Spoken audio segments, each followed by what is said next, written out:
Listeners, I have come up with a new topic that is about spoken English.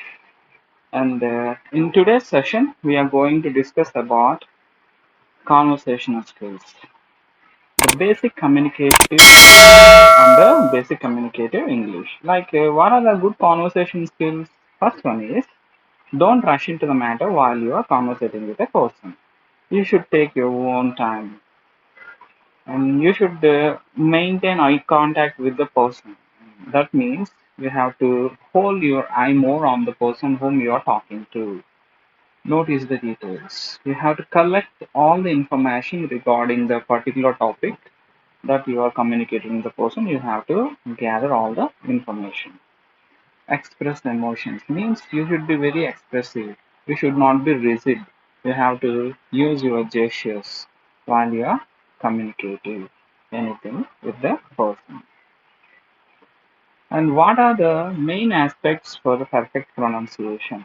Here are the main aspects like sound, stress, tone, rhythm. And what is sound? We all know that English has 44 sounds. Like every language, English has its own kind of sounds. If you produce the sounds beyond those 44 sounds, that can't be considered as English. So you should be very aware about these sounds. I have taken a simple example here. I have taken school and women.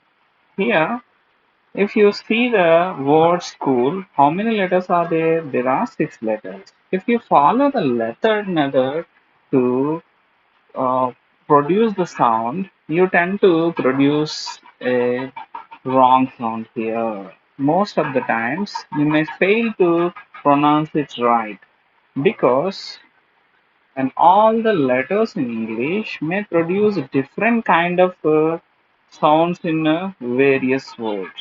So you have to follow the phonetical transcription. Here, this is the phonetical transcription of the word. So you have to follow the phonetical transcription in order to produce a correct sound.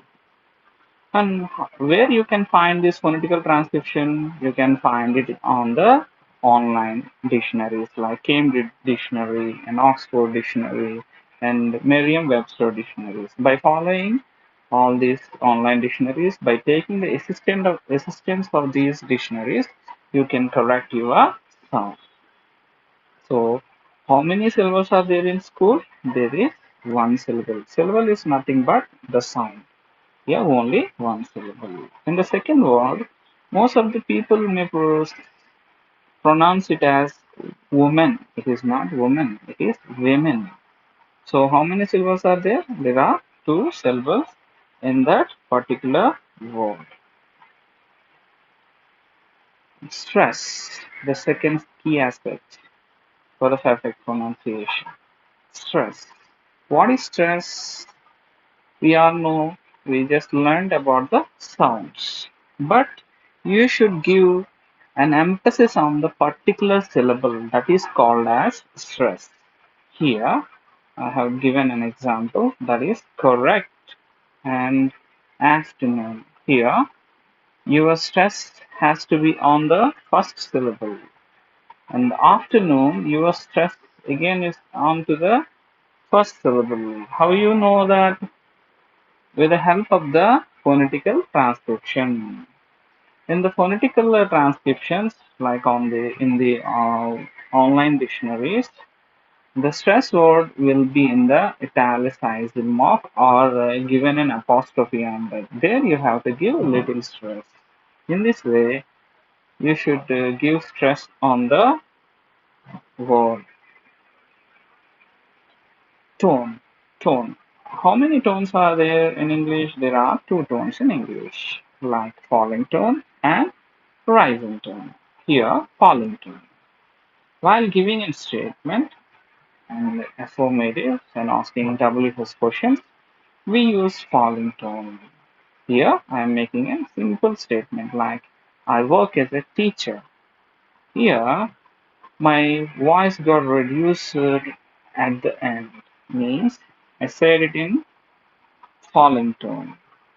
And the second example, What is your favorite color? Here also, my voice got reduced at the end of the sentence. This is about the falling tone.